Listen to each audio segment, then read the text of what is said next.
আসসালামু আলাইকুম প্রিয় বন্ধুরা, আশা করি সবাই অনেক ভালো আছেন। আপনাদের জন্য এই সামান্য একটা ভিডিও। ঢাকা শহর এমন একটা যে শহর যেখানে জ্যাম থাকলেও ভালো, জ্যাম না থাকলেও ভালো। কেন কথাটা বললাম? কথাটা বলার একমাত্র কারণ হচ্ছে কারণ আপনি যেদিন জ্যামে বসে থাকবেন সেদিন কোনো গাড়ির অভাব থাকবে না, আপনি সবসময় গাড়ি পাবেন।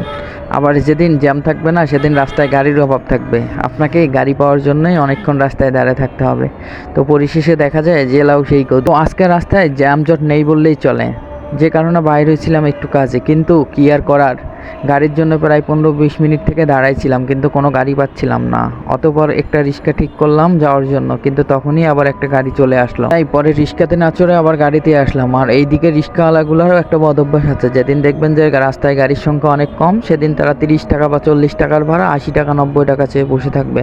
মানে সুযোগ পাইলে সবাই আসলে তাহার সদ্ব্যবহার করে, এটাই তার একমাত্র প্রমাণ। তা বন্ধুরা, আপনারা কে কে এরকম সমস্যার সম্মুখীন হন অবশ্যই কমেন্ট বক্সে জানাবেন। আজকের ভিডিও আর বড় করব না, আপনারা সবাই ভালো থাকবেন। আজকের মতন আল্লাহ হাফেজ।